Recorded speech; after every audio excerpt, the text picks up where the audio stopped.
ಗ್ರಾಂಗೆ ಲಕ್ಷ ರೂಪಾಯಿಗಳಿಗಿಂತ ಕೆಳಗಿಳಿಯುವುದೇ ಚಿನ್ನದ ಬೆಲೆ. ಗಗನಕ್ಕೇರುತ್ತಿದ್ದ ಚಿನ್ನದ ಬೆಲೆಗೆ ಬ್ರೇಕ್ ಬೀಳುವ ಸಾಧ್ಯತೆ ಗೋಚರಿಸಿದೆ.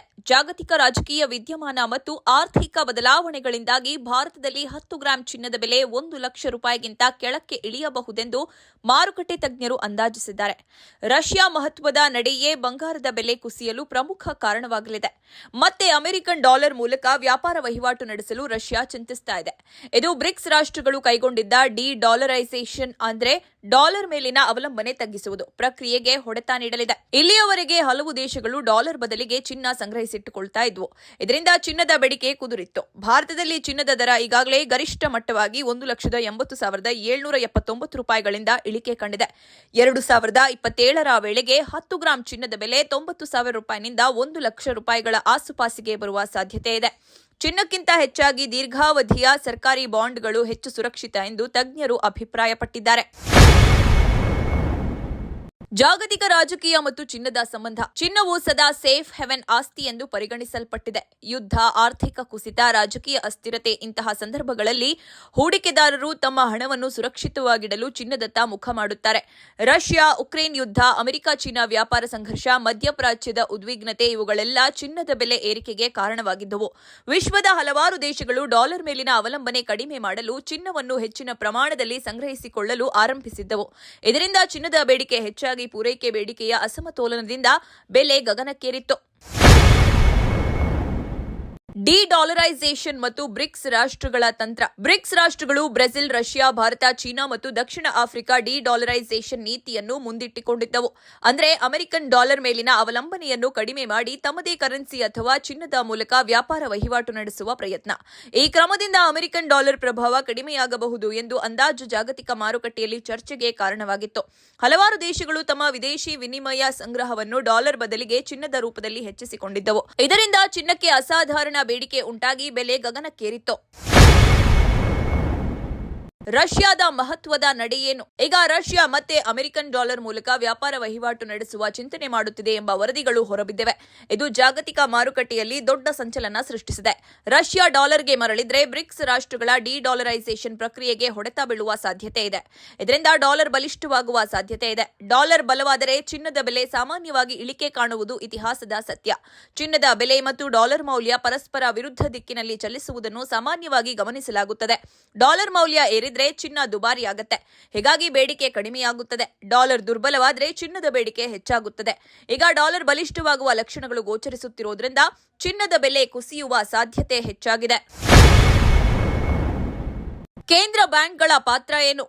ರಷ್ಯಾ ಮತ್ತು ಅಮೆರಿಕ ನಡುವೆ ವಾಣಿಜ್ಯ ಸಂಬಂಧ ಸುಧಾರಿಸುವ ಲಕ್ಷಣ ಕಾಣಿಸುತ್ತಿರುವುದರಿಂದ ಬ್ಯಾಂಕ್ಗಳು ಚಿನ್ನದ ಖರೀದಿ ನಿಲ್ಲಿಸಬಹುದು ಅಥವಾ ತಮ್ಮ ಬಳಿ ಇರುವ ಚಿನ್ನವನ್ನು ಮುಕ್ತ ಮಾರುಕಟ್ಟೆಯಲ್ಲಿ ಮಾರಾಟ ಮಾಡಬಹುದು. ಹೀಗಾದಲ್ಲಿ ಮಾರುಕಟ್ಟೆಯಲ್ಲಿ ಚಿನ್ನದ ಪೂರೈಕೆ ಹೆಚ್ಚಾಗಿ ಬೆಲೆ ಇನ್ನಷ್ಟು ಕುಸಿಯಲಿದೆ. ಕೇಂದ್ರ ಬ್ಯಾಂಕ್ಗಳು ಜಾಗತಿಕ ಚಿನ್ನದ ಮಾರುಕಟ್ಟೆಯಲ್ಲಿ ಪ್ರಮುಖ ಪಾತ್ರ ವಹಿಸುತ್ತವೆ. ಕಳೆದ ಕೆಲವು ವರ್ಷಗಳಿಂದ ಹಲವು ದೇಶಗಳ ಕೇಂದ್ರ ಬ್ಯಾಂಕ್ಗಳು ದೊಡ್ಡ ಪ್ರಮಾಣದಲ್ಲಿ ಚಿನ್ನವನ್ನು ಖರೀದಿಸ್ತಾ ಇದ್ವು. ಇದು ಡಾಲರ್ ಅವಲಂಬನೆ ಕಡಿಮೆ ಮಾಡಲು ಮತ್ತು ಆರ್ಥಿಕ ಸುರಕ್ಷತೆಗೆ ಕೈಗೊಂಡ ಕ್ರಮವಾಗಿತ್ತು. ಆದರೆ ರಷ್ಯಾ ಮತ್ತು ಅಮೆರಿಕ ನಡುವಿನ ವಾಣಿಜ್ಯ ಸಂಬಂಧ ಸುಧಾರಿಸುವ ಲಕ್ಷಣ ಕಂಡುಬಂದ್ರೆ ಕೇಂದ್ರ ಬ್ಯಾಂಕ್ಗಳು ಚಿನ್ನದ ಖರೀದಿಯನ್ನು ಕಡಿಮೆ ಮಾಡಬಹುದು ಅಥವಾ ತಮ್ಮ ಬಳಿ ಇರುವ ಚಿನ್ನವನ್ನು ಮುಕ್ತ ಮಾರುಕಟ್ಟೆಯಲ್ಲಿ ಮಾರಾಟ ಮಾಡಬಹುದು. ಹೀಗಾದರೆ ಮಾರುಕಟ್ಟೆಯಲ್ಲಿ ಚಿನ್ನದ ಪೂರೈಕೆ ಹೆಚ್ಚುತ್ತದೆ. ಪೂರೈಕೆ ಹೆಚ್ಚಾದ್ರೆ ಮತ್ತು ಬೇಡಿಕೆ ಕಡಿಮೆಯಾದ್ರೆ ಬೆಲೆ ಸಹಜವಾಗಿ ಇಳಿಕೆಯಾಗುತ್ತೆ. ಹೀಗಾಗಿ ಕೇಂದ್ರ ಬ್ಯಾಂಕ್ಗಳ ನೀತಿ ಬದಲಾವಣೆ ಚಿನ್ನದ ಬೆಲೆ ಕುಸಿತಕ್ಕೆ ಪ್ರಮುಖ ಕಾರಣವಾಗಬಹುದು. ಭಾರತದಲ್ಲಿ ಚಿನ್ನದ ಮಾರುಕಟ್ಟೆ ಹೇಗಿದೆ? ಭಾರತದಲ್ಲಿ ಚಿನ್ನಕ್ಕೆ ವಿಶೇಷ ಸ್ಥಾನವಿದೆ. ಮದುವೆ, ಹಬ್ಬ, ಸಂಪ್ರದಾಯ ಎಲ್ಲವೂ ಸೇರಿ ಸ್ಥಿರವಾದ ಬೇಡಿಕೆಯನ್ನು ಸೃಷ್ಟಿಸುತ್ತವೆ. ಭಾರತೀಯರು ಚಿನ್ನವನ್ನು ಕೇವಲ ಆಭರಣವಾಗಿ ಮಾತ್ರವಲ್ಲ, ಹೂಡಿಕೆ ರೂಪದಲ್ಲೂ ಪರಿಗಣಿಸುತ್ತಾರೆ. ಚಿನ್ನದ ಬೆಲೆ ಏರಿಕೆಯಿಂದ ಕಳೆದ ವರ್ಷಗಳಲ್ಲಿ ಆಭರಣ ಖರೀದಿಯಲ್ಲಿ ಕುಸಿತ ಕಂಡುಬಂದಿತ್ತು. ಆದರೆ ಹೂಡಿಕೆದಾರರು ಬೆಲೆ ಇನ್ನಷ್ಟು ಏರುತ್ತದೆ ಎಂಬ ನಿರೀಕ್ಷೆಯಿಂದ ಖರೀದಿ ಮುಂದುವರೆಸಿದ್ರು. ಈಗ ಬೆಲೆ ಇಳಿಕೆ ಸಾಧ್ಯತೆ ಗೋಚರಿಸಿರುವುದರಿಂದ ಮಾರುಕಟ್ಟೆಯಲ್ಲಿ ಮಿಶ್ರ ಪ್ರತಿಕ್ರಿಯೆ ಕಂಡುಬರುತ್ತಿದೆ. ಕೆಲವರು ಇಳಿಕೆಯ ನಿರೀಕ್ಷೆಯಲ್ಲಿ ಖರೀದಿಯನ್ನು ತಡೆಹಿಡಿಯುತ್ತಿದ್ದಾರೆ. ಇನ್ನೂ ಕೆಲವರು ದೀರ್ಘಾವಧಿ ಹೂಡಿಕೆ ದೃಷ್ಟಿಯಿಂದ ಚಿನ್ನವನ್ನ ಖರೀದಿಸುತ್ತಲೇ ಇದ್ದಾರೆ. ಮುಂಬರುವ ದಿನಗಳಲ್ಲಿ ದರದ ಅಂದಾಜು ಎಷ್ಟು? ಮಾರುಕಟ್ಟೆ ತಜ್ಞರ ಪ್ರಕಾರ 2027ರ ವೇಳೆಗೆ 10 ಗ್ರಾಂ ಚಿನ್ನದ ಬೆಲೆ 90,000 ರೂಪಾಯಿನಿಂದ 1 ಲಕ್ಷ ರೂಪಾಯಿಗಳ ನಡುವೆ ಇರಬಹುದೆಂದು ಅಂದಾಜಿಸಲಾಗಿದೆ. ಇದು ಪ್ರಸ್ತುತ ಗರಿಷ್ಠ ಮಟ್ಟದಿಂದ ಗಮನಾರ್ಹ ಇಳಿಕೆಯಾಗುತ್ತದೆ. ಆದರೆ ಈ ಅಂದಾಜು ಜಾಗತಿಕ ರಾಜಕೀಯ ಮತ್ತು ಆರ್ಥಿಕ ಪರಿಸ್ಥಿತಿಯ ಮೇಲೆ ಅವಲಂಬಿತವಾಗಿದೆ. ಯಾವುದೇ ಹೊಸ ಯುದ್ಧ, ಆರ್ಥಿಕ ಸಂಕಷ್ಟ ಅಥವಾ ಡಾಲರ್ ದುರ್ಬಲತೆ ಕಂಡುಬಂದರೆ ಚಿನ್ನ ಮತ್ತೆ ಏರಿಕೆ ಕಾಣುವ ಸಾಧ್ಯತೆಯನ್ನು ತಳ್ಳಿಹಾಕಲು ಸಾಧ್ಯವಿಲ್ಲ. ಹೀಗಾಗಿ ಹೂಡಿಕೆದಾರರು ಎಚ್ಚರಿಕೆಯಿಂದ ನಿರ್ಧಾರ ತೆಗೆದುಕೊಳ್ಳಬೇಕು. ಸಾಧ್ಯತೆ ಗೋಚರಿಸುತ್ತಿರುವುದು ಮಾರುಕಟ್ಟೆಯಲ್ಲಿ ಹೊಸ ಚರ್ಚೆಗೆ ಕಾರಣವಾಗಿದೆ. ರಷ್ಯಾದ ಡಾಲರ್ ಕಡೆಗೆ ಮರಳುವ ಚಿಂತನೆ, ಬ್ರಿಕ್ಸ್ ರಾಷ್ಟ್ರಗಳ ಡಿ-ಡಾಲರೈಸೇಷನ್ ಪ್ರಕ್ರಿಯೆಗೆ ಹೊಡೆತ, ಕೇಂದ್ರ ಬ್ಯಾಂಕ್ಗಳ ಖರೀದಿ ನೀತಿ ಬದಲಾವಣೆ ಇವುಗಳೆಲ್ಲ ಚಿನ್ನದ ಬೆಲೆ ಮೇಲೆ ನೇರ ಪರಿಣಾಮ ಬೀರುವ ಅಂಶಗಳಾಗಿವೆ. 2027ರ ವೇಳೆಗೆ 10 ಗ್ರಾಂ ಚಿನ್ನದ ಬೆಲೆ 90,000ರಿಂದ 1 ಲಕ್ಷ ರೂಪಾಯಿಗಳ ನಡುವೆ ಬರಬಹುದೆಂಬ ಅಂದಾಜು ಹೂಡಿಕೆದಾರರಲ್ಲಿ ಕುತೂಹಲ ಮತ್ತು ಆತಂಕ ಎರಡನ್ನೂ ಉಂಟುಮಾಡಿದೆ.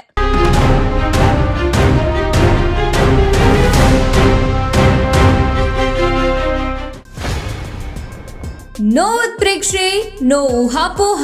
ತಾಜಾ ಸುದ್ದಿ, ನಿಖರ ಮಾಹಿತಿಗೆ ಬ್ರೌಸ್ ಮಾಡಿ ವಿಜಯವಾಣಿ.net. QR ಕೋಡ್ ಸ್ಕ್ಯಾನ್ ಮಾಡಿ ಆಪ್ ಡೌನ್ಲೋಡ್ ಮಾಡಿಕೊಳ್ಳಿ.